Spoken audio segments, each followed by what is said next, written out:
I'm really grateful to be here with you guys today. We love Tentmakers, and this community, it's supported and encouraged us and so many others, and we're honored to be a part of this group today. I want to share with you just kind of our journey over the past few years. I was telling some of you earlier that this next week is going to be our 4-year anniversary of Dream Center. When we really launched, of course, there was a lot of prayer and vision and stuff that went before, but 4 years ago was our launch. And I'm excited to tell you about some of the miracles that we've seen God do in Lake Elsinore. And as we share this, it's always a chance to give God glory for what's happening. So the way I want to start out is by sharing about the burden.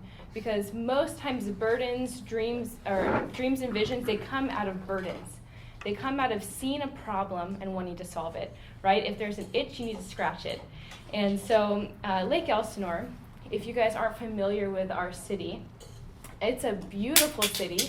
It has incredible natural beauty. It's the largest freshwater naturally occurring lake in Southern California. It has these beautiful mountains. There's the sea breeze that comes over the mountains, and the hot air in the valley comes up, and people skydive and paraglide. There's all this great stuff that happens in Lake Elsinore.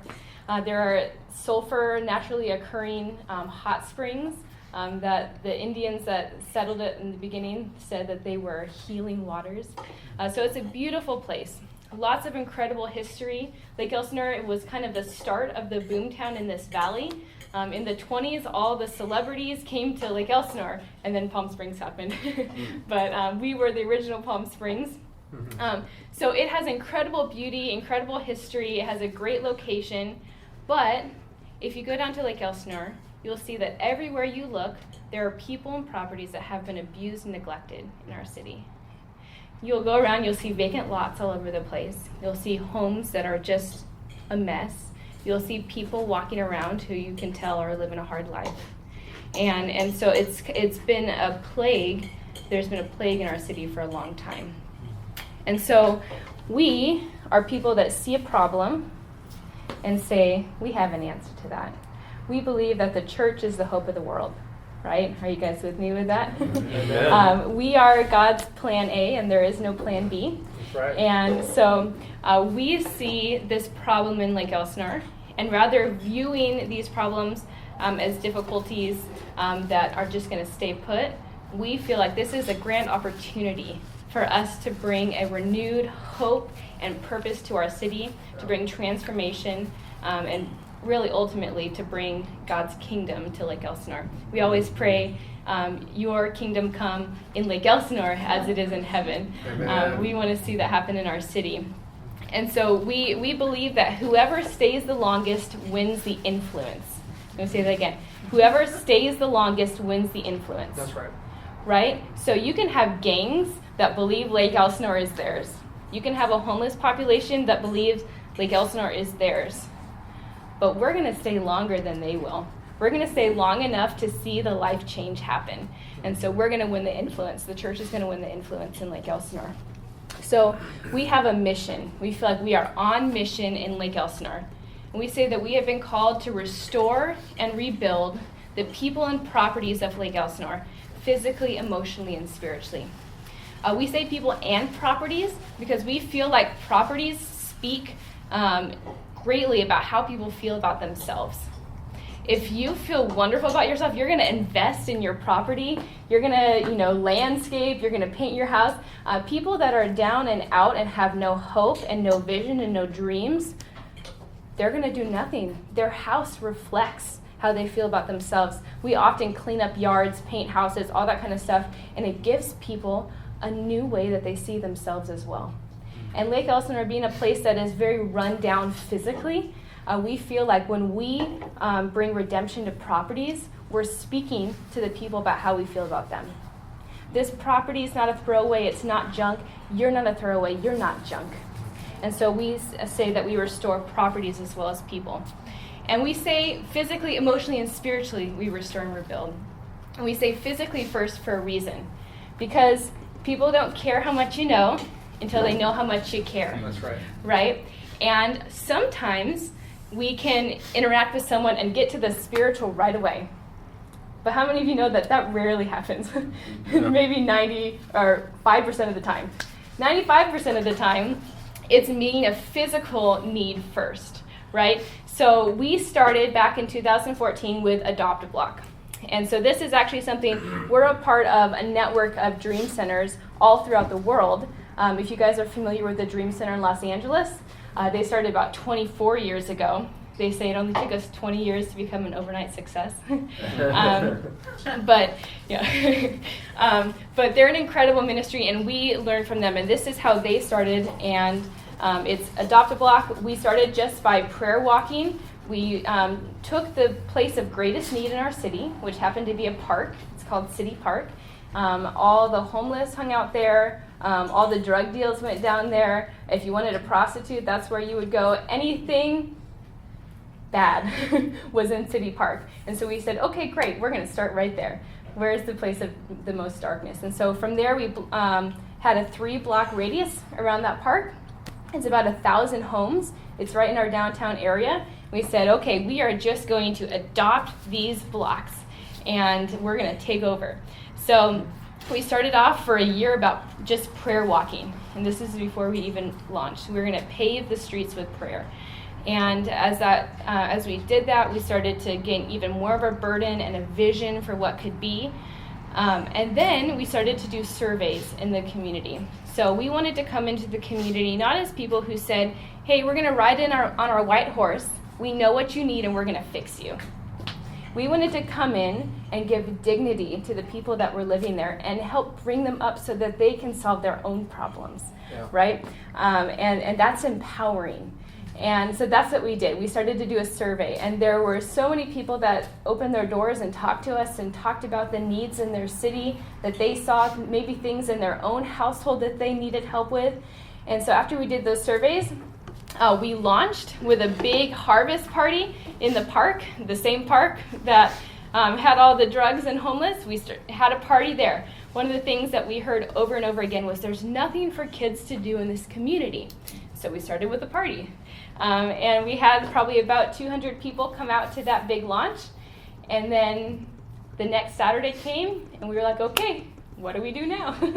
And so we just started picking up trash. We started going to the houses that asked for help and started cleaning yards, trimming trees.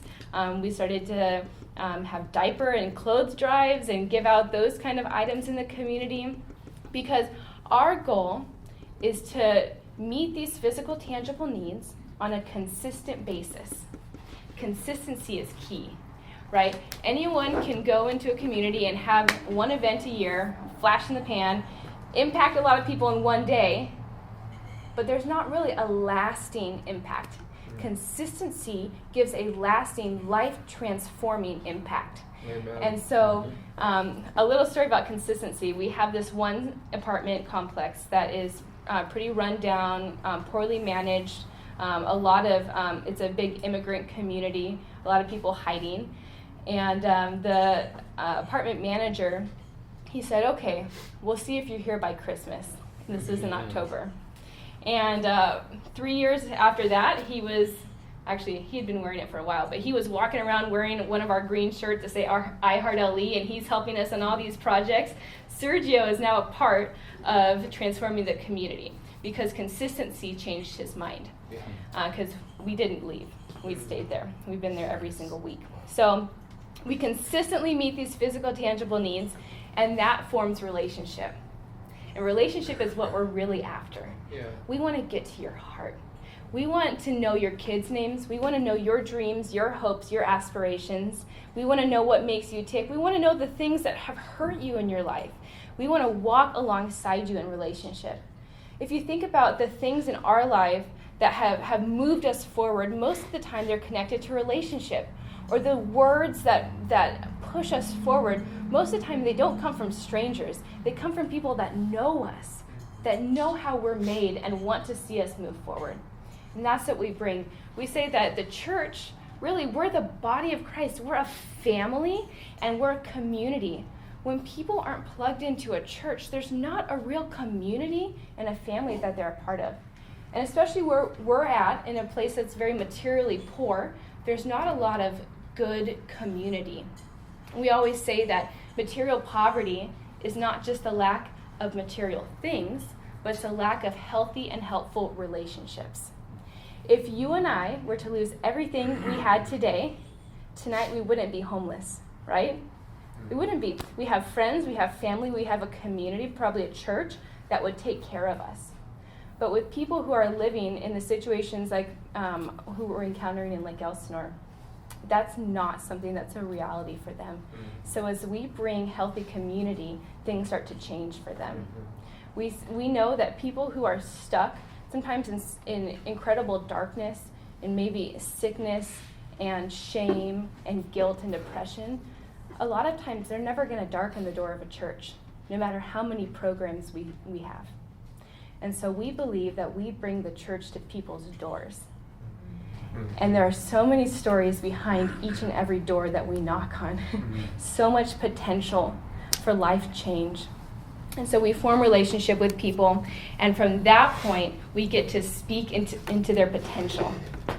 Because we all have so much potential inside of us, right? We are made in the image of God. And so with that, we have these unique gifts, abilities, talents, dreams inside each and every one of us. And we, as creatures created in the image of God, have some of the same creative power. So let's go back to Genesis 1. When God created the heavens and the earth, how did he create them? He spoke them into being. That's right.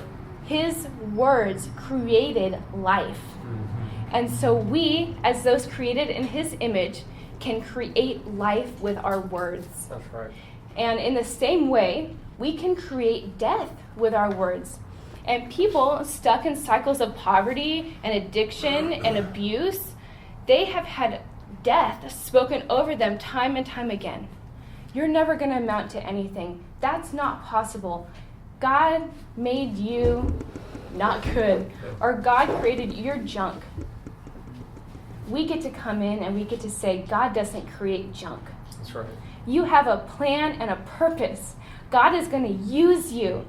Go chase those dreams that you have. We get to change the narrative, bring life, speak life into people's potential. And that changes things. And there's nowhere in this process that I just described that we fix anyone. That's right. Because if we tried to fix everyone, Brett and I would probably just be wanting to hibernate forever. It would be terrible. It'd be a huge weight. The Holy Spirit fixes people's lives, right? But we come along in relationship to empower people into that God-given potential. And God fixes the problems. So that's what we do. We meet physical, tangible needs on a consistent basis.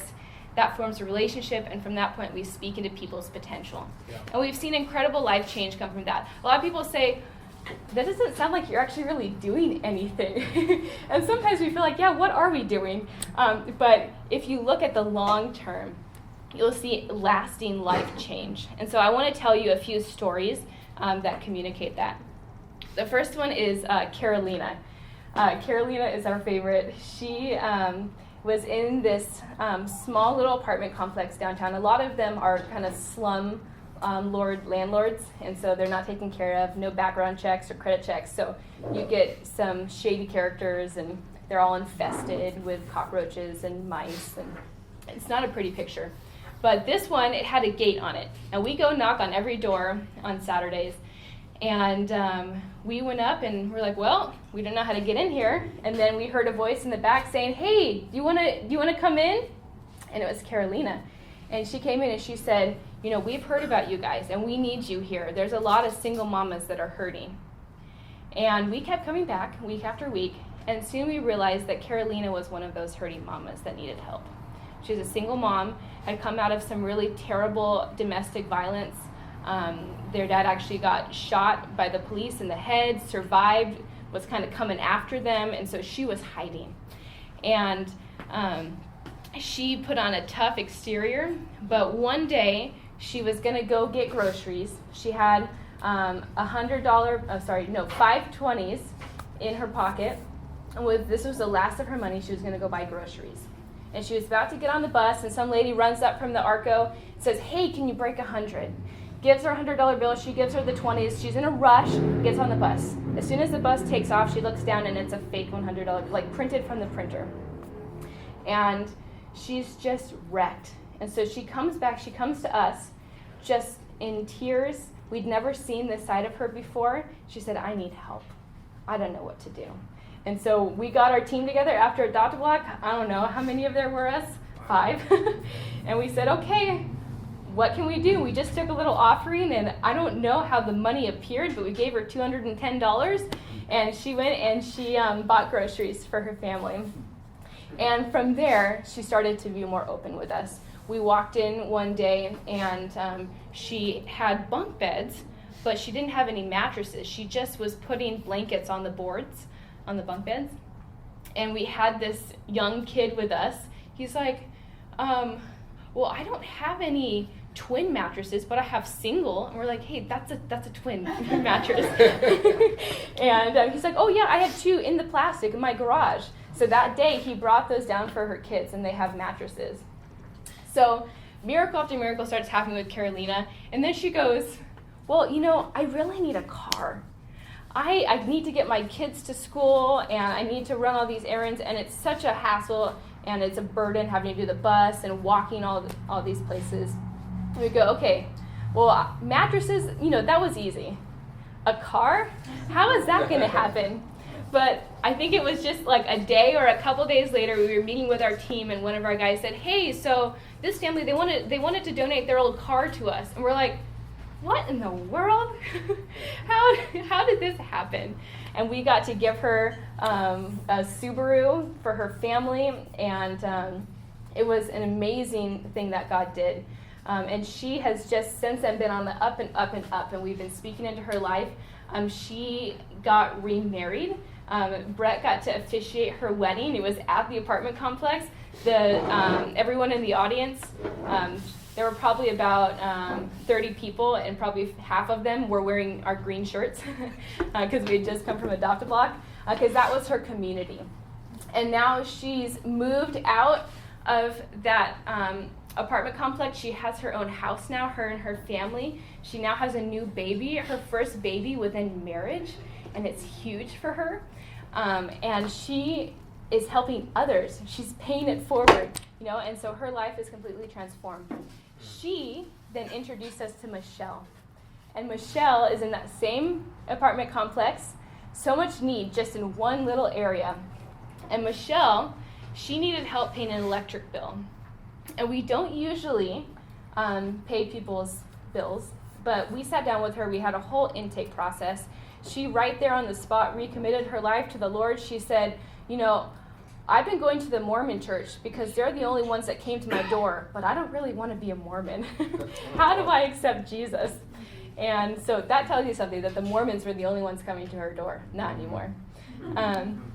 But we were able to help Michelle out with this bill, and she started a process of mentorship with us. We hooked her up with one of our volunteers. The volunteer met with her weekly. We wrote down, helped her understand, or we pulled out of her goals, her dreams, the things that she wanted to accomplish, and she started to move towards them. When she came to us, she probably weighed 400 pounds. She has 2 kids. One of them is autistic. They're both out of control. She has an ex-husband who would take advantage of her all the time, and she would never stand up to him. She had no job. She had no car. She was living in this little studio apartment infested with cockroaches. And now, I think it's been 3 years since we met Michelle. She stood up to her husband. He said, "Who have you been talking to?" And she got a job all by herself. We didn't do it for her. She's been the top salesperson in her job like every month consistently. She now has a car. She moved out of that place and now is in a clean place. We helped her move, and she said that the first night that they were there, her son woke up in the middle of the night like freaking out, trying to swat cockroaches off of his face. And she said, "Babe, you don't have to worry about that anymore." And I mean, that's a big deal for a kid. These kids now have been transformed. Yeah. They were rowdy, out of control. They're calm, they're centered, they're writing goals down now, and they're moving forward in their lives. Their family tree has changed. Yeah, amen. And so she's trying to eat right and exercise. She looks so much better. I mean, just even the physical outward is a representation of what's happening in Michelle's life. Another thing that we get to encounter through Adopt a Block is and Destiny and Dominic, Michelle's kids, are a part of this, but we get to experience kids' lives being transformed. Every week we have a couple of sites that just interact with kids. And one of them is this apartment complex where Sergio, the property manager, was. And it's just kids that come out and we play games with them. We play soccer, we play water games in the summer because it's so stinking hot in Lake Elsinore. But one of the kids, Marco, he came out and he told our gal Sherry, who leads that site, and she just is wonderful. She loves those kids so much. She's one of those ones that doesn't care what anyone thinks about her. She's going to be weird with those kids, you know? And she says that she calls out the gold in them. And so Marco comes over and says, "Hey, Sherry, I've been learning to play saxophone at school." She goes, "Oh, Marco, that is my favorite instrument. I love the saxophone." And so they finished their site, and she starts cleaning up, and she hears her name being yelled from across the apartment complexes, and he's on the stairs, Marco, by his home, and he says, "Sherry, listen!" And he has his saxophone out, and he's playing her Hot Cross Buns, and she gets to go, "Yeah, Marco, that's so great!" But he inspired that boy to be able to live into his potential and feel proud of who he was. So that's part of what we get to do with kids in this community. We've been able to start a lot of programs out of Adopt a Block. As you encounter needs, it just necessitates that you do more, right? It opens up your eyes to what's in your community. So one of the things we realized was that the youth in our community, like the kids through youth, I guess, they were kind of aimless and wandering. And in the summer, I don't know if you guys were like this, but summer, your idle hands, the devil's playground, right? Is that what it's called? It's a time when kids get in trouble. They start to dabble in things that are not good, especially this middle school age. And so one of the PE teachers at the local middle school said, "Hey, you know, if you guys throw a soccer ball at them, they'll be good for like 5 hours." And he said, "You guys want to start a program for them during the summer?" And we said, "Hey, Tom, why don't you start a program for them during the summer?" And so we started DC Athletics. It just started with soccer, and we had the whole summer of a free soccer camp.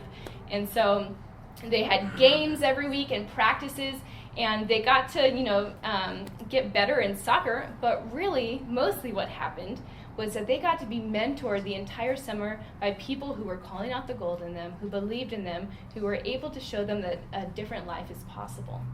And I mean, the first week, all their hands went up when they said, "Who wants to accept Jesus?" And then at the end of the camp, all the parents' hands go up. They want to accept Jesus. Nice. It's a pretty incredible ministry. We've been able to add basketball now, so we have 2 groups going the whole summer, and these kids look forward to it. Tom, the teacher at the middle school, he says that he gets to see them before and after, right, from one year to the next, and now suddenly they're all friends. The kids who were underdogs are not underdogs anymore. They're a part of the group because they've been playing soccer all summer together in a community that's healthy. What we've added is the incoming 6th graders, the ones who are really unsure about what middle school has for them, and now they're grafted in, and they have a really easy time being a part of things as they go into school. So that has been a powerful thing for us. Second thing that's come out of it is called Dream Projects. This is my favorite. The school district called up our youth guy, Dave. If you know Dave, he's a wonderful guy. He just has the heart for the youth of our city, and he wants the most broken, the most in pain, the most lost. He was a youth pastor at a church before, and people complained. They're like, "Your youth group's like a special ed camp." He's like, "That's not an insult to me. That's a good sign." And so the school district called him and said, "Hey, will you do a mentorship program for our continuation high school? And he said, you know I'm a pastor at a church, right? And he said, yeah, we know that. We want you to mentor them. And so he now has started a mentorship program called Dream Projects at the continuation high school. So these are the kids that are getting in trouble, that have lost all care for life, really. A lot of them are coming from very broken homes. There are a lot of homeless youth at this school as well. So he takes them 3 days a week. They go out into the community. They do community service projects. So he has them do a start to finish project. They go out, they scout out the project, they figure out what materials they need. They all go, they buy the materials, and then they do the project from beginning to end. A lot of these kids have never experienced accomplishing something like this before. And then they do this thing called Taco Tuesdays. It's TALK-O.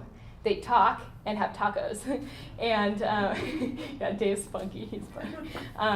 But they're like, we want to talk about adult things. So they talk about finances and how to make a resume and relationships, how to have healthy relationships and all this stuff. And the kids are longing for this kind of thing. And it's incredible. We've had one full year of it now, or into our second, the transformation that happens. My favorite one is Julian. Julian is a very openly gay boy, very flamboyant, dresses in women's clothing a lot of times. And I remember I came out to the building on Halloween, and he was standing outside, leaned up against the pole outside, and he had stilettos and fishnet stockings, a corset, and bunny ears. And I was like, okay, this is the church, right? I was like, the religious people would be blushing, but that's okay. That's who we want, right? He felt safe and comfortable there. And he said, I always thought that God hated me because I was gay. And now he's going to church. He's reading The Purpose-Driven Life. He's a part of community, and he doesn't think that God hates him anymore. It's an incredible transformation. And then the senior village. This will be this is one of our last sites with Adopt-A-Block.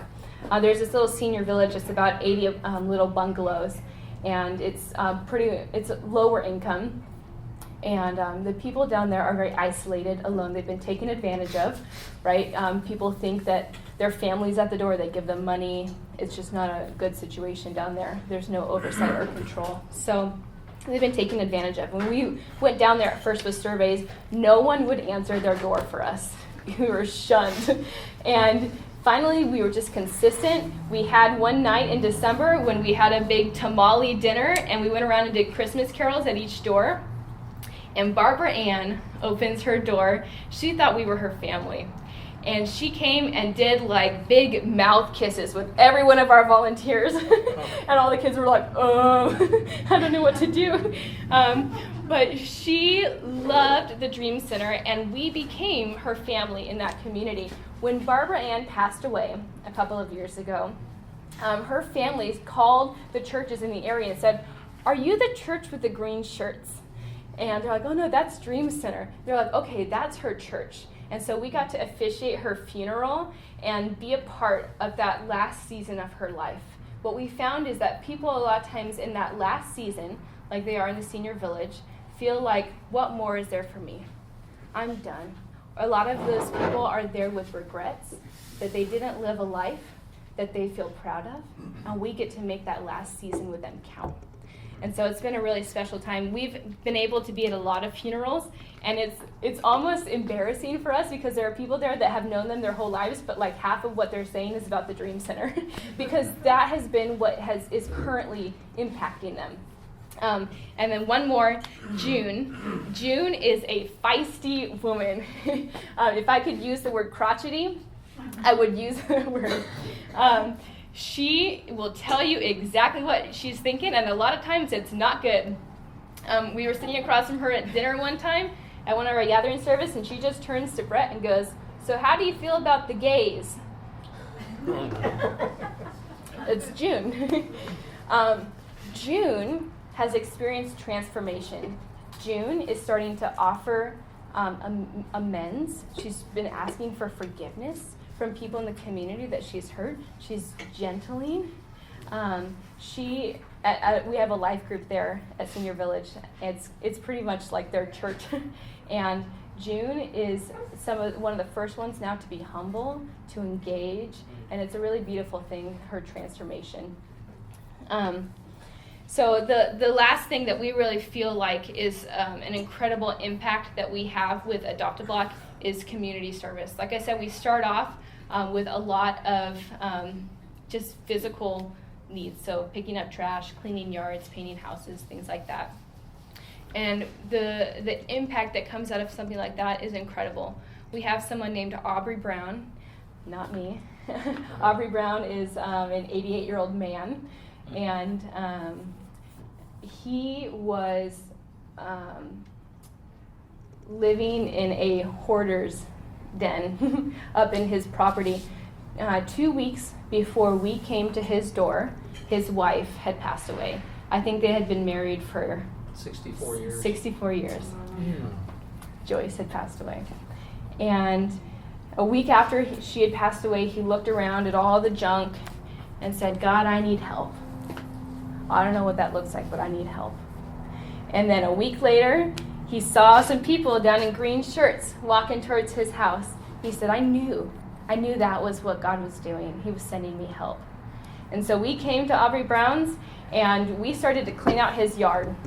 We have taken so many trailers of trash out of Aubrey's yard, I have lost count. We do big city serves every year, and we get like 5 trailers out every time, and we're like, wait, it's like multiplied, there's more, right? So we're always clearing it out. We've sent team after team to Aubrey's house. His niece called us and said, who are you guys? He doesn't even let us in the door. Oh, wow. So we're cleaning out his yard. He let us into his house. We've cleaned out his house. And Aubrey is now plugged into a local church. He got baptized in the lake. And he is thriving. He's a beautiful, wonderful man. And his trajectory has changed. We just this last week had our big City Serve event. And we cleaned up a gal's house named Gina, and we had pulled the trash out the week before so we could get ready to dump it. And she said this week, when we showed up, she couldn't believe it. She said, I've had so many people let me down, and I can't believe you guys actually followed through. I feel so cared for. She said, I was at her I think it was her boyfriend had passed away in a motorcycle accident 2 weeks before. And she said, I felt like I wanted to end my own life. But now I feel like people care for me and I can move forward. And so just these physical acts of service make an incredible difference in people's lives. So our vision, really, we see a community of resilient people whose lives have been redeemed by God's love, right? We want to be resilient because we have a God who has overcome, who has broken the power of sin and death over our lives, so we get to stand in darkness and hard times unmoved, right? Isn't that a powerful thing? So we want people in our community whose lives have been broken to be those resilient people redeemed by his love. And much more than examples of God's power to restore broken lives, we want these people we help to go on to share the love they've received, to pass on the hope they've been given, and make transformation possible for others. Just how Carolina brought Michelle to us because her life had been redeemed and she wanted Michelle's to be redeemed, that's what we want. That's discipleship, right? That's what God calls us to. The Great Commission, go make disciples. Disciples are those who make disciples. That's a true disciple, right? So that's what we're looking for in our community. So a lot of people ask us, okay, so what is the Dream Center? When are you guys going to be a church? Are you guys going to start services? Because right now, here's what we do. We start with outreach. That's our how you get in to Dream Center. And then from there, we found that we needed to create community for people to grow and transform in, so we created life groups. And then from the overflow of that, we have services. The traditional attractional church service, so when I say attractional church, what I'm communicating is programs and whatever happens in the church are meant to bring people to you, right? And our setup is missional. So we are taking whatever we have and going out into the community. 2 different models, both good, but this is what we use to explain who we are. Their traditional church community, their biggest thing that they start with, that was all their time, talent, energy, resources, the best of the best, goes into services. That's their big net. And from there, if there are some people that are really wanting more, they plug them into small groups. And from that point, the ones who are really transforming and growing, well, you put them into outreach or missions. And those are kind of the select few that make it into the outreach category. But we wanted to flip it on its head. We feel called to be the reverse. We want to be first and foremost putting all of our time, talent, energy, and treasure into outreach and having it go up from there. So the same elements, we are a church, but we just decided that we felt called to do it differently. We believe that as people engage their community, they are going to be incredible disciples of Christ because they're experiencing what it means to be a minister of the gospel, because we are all ministers of the gospel. Amen. But a lot of times, traditional church setup doesn't give us the framework to plug in and use our gifts. If you aren't talented in music, sound, preaching, childcare, where do you plug in? Yeah. Right? So we create a place there where anyone and everyone can serve and use their gifts for kingdom work. So we feel like we have a cycle for discipleship where we really plug people in the community that we're reaching. We reach them through Adopt-A-Block. We also have, in the last year and a half, we've taken over a food pantry in our community that was going to close its doors. And so we're feeding about 1,400 people every month, giving them food and clothing and hygiene items. Then through our DC youth programs, we reach people in the community. And from there, we start them into a process of mentorship. So the first step is healing and recovery. We are big proponents of Celebrate Recovery, emotionally healthy spirituality, if you've heard of that, counseling, anything to get people from down in the depths, down in the pit, to ground zero, right? Because you can't really get a job, you can't really have a whole life if you cannot stop drinking, right? I mean, we've encountered so many people in our community like that. So that's getting people to ground zero. And then we plug them into life skills classes, workshops and classes, mentoring and accountability, conflict resolution, nutrition, fitness, health, exercise, how to make a budget, how to write a resume, right? These skills that you would think, oh yeah, those are easy. I can do that in my sleep. They're not things that a lot of times people have learned. And so we get to the place where they have now an emotional maturity, and then we plug them into spiritual formations. We have life groups and celebration services, everything like that.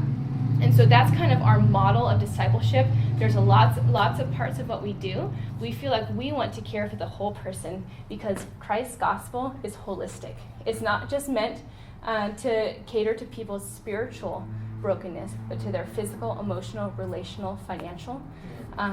We have sometimes delegated church to just care for the spiritual, and the government, they'll care for the rest of the person. The church is called to do that. Amen. We're supposed to be the ones that do that. So we mentor people, like I said, getting them to a place where they find the will to fix their own problems because they believe in themselves and who God has called them to be. So as I end, I want to pass these around. These are our, you can pass them down each side. These are our impact summary reports from 2017. So we'll have a new one coming up soon. Tentmakers, Trinity printed these for us.